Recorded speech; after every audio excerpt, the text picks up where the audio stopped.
Turismo produktu berri bat da eta eskualde onerako naturari lotutako turismo eskaintza zabaldu, herrietako turismoa dinamizatu eta natura eta ondorea ezagutzera eman eta balioan jartzeko aukera emango diguna. Zentru honek mendiko bizikletentzat 14 ibilbide diseinatu ditu, maila desberdinetako, ezberdinetako ibilbideak, bai ibilbiderik erresenetatik, hasi eta adituentzako ibilbidetara iritsi arte. Ibilbideak koloretan banatuta daude, bai bestak kiroletan bezala, bai berdeak, urdinak, gorriak, beltzak, eta kolore bakoitzak zailtasun maila bat adierazten du. Esan nahi nuke, aukera hau erabili nahi duten guztientzako harrera gunea hemen Mintxeta Kirol Zentruan egongo dela, ibilbide guztiei buruzko informazioa eskaintzeaz gainea mendiko bizikletak alokatzeko zerbitzua ere izango dela bertan. DBGSaren izenean eskerrak eman nahi dizkizuet aurkezpen edo inaugurazio ekitaldi honetara etorri izanagatik. Bereziki Eusko Jaurlaritzako Industri, Merkataritza eta Turismo Sailari eskerrak, Anari, baita ere Basketurreri, eta nola ez, Elgoibarko udalari eta Elgoibarko Kirol Patronatuari betetea hemen Elgoibarren kokatu ahal izan dugulako. Egun berezia da, lan askoren ondoren iritsi da inaugurazio garai hau, eta Anak esan duen bezala Gipuzkoako lehen zentrua izango da hau, Debabarrenekoa, eta uztartzen da oso ondo orain dela hilabete eskas aurkeztu genuen turismo egitasmoarekin, Debabarreneko bigarren turismo egitasmoarekin hor jartzen genuelako ardatz nagusi bezala natura turismo argudio bezala, ez?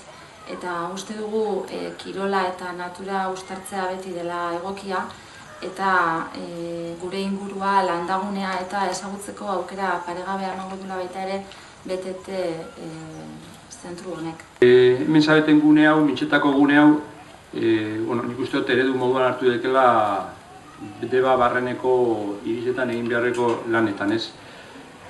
Oin gauden gune hau, itxura zoragarri badaka, hemen sekulako kirol gune bat lortu dut, aisialdi gune bat, hau lehen zabor biltegi bazan. Orduan, pizkat nik uste dut Debabarrenean badakagula guneak, industrialak, kota zero hortan, herri kota horietan, behar bada bihurtu ditugula aisialdi, kirol eta hiritarrentzako gune moduan. Hor badakagula lantxo bat egiteko, eta nik uste dut DBGSan bitartez, filosofia hori mantentzen bada Debabarrenean bide honetik mungo gehala, ez? Mintxetako gune hau, bere momentuan Elgoibarko udalak apostu bat egin zuen, hemen kirola aisialdi gune bat sortzeko, eta hasiera batean ondala 14 urtek futbol zelaia egin zen, ondala 7 urte igerilekoak egin zian, eta orain, BTT gune honen bitartez, betetzen jarraitzen dugu, eta herritarrei eta bai baiarako herritarreri eskaintza ere aberazten, ez?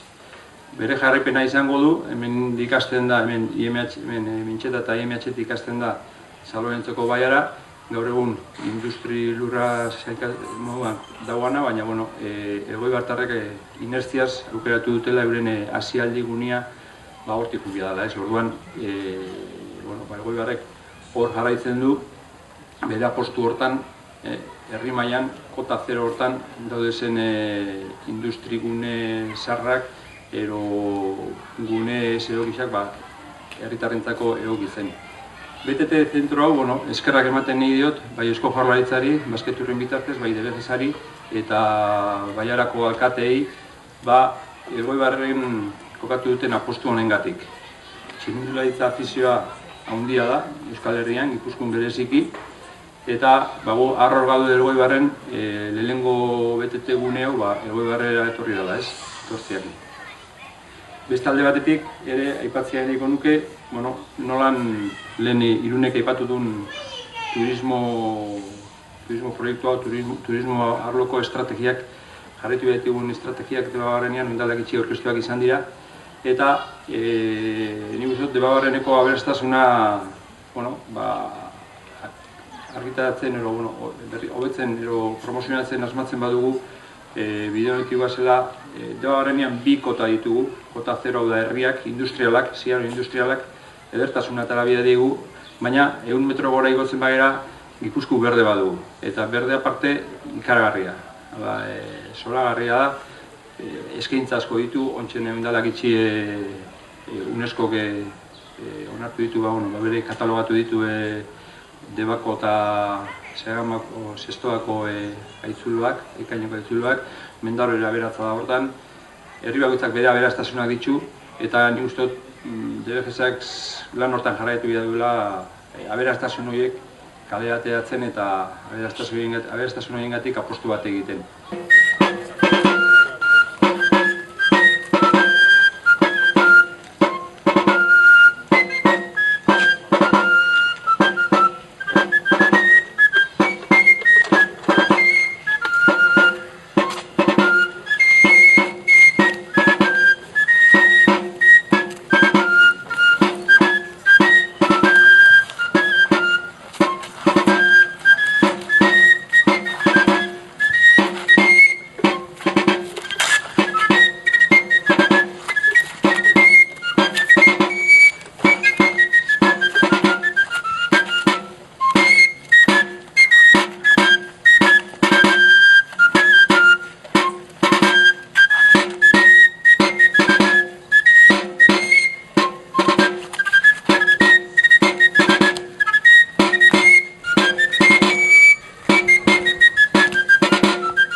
Aplausos para Iván.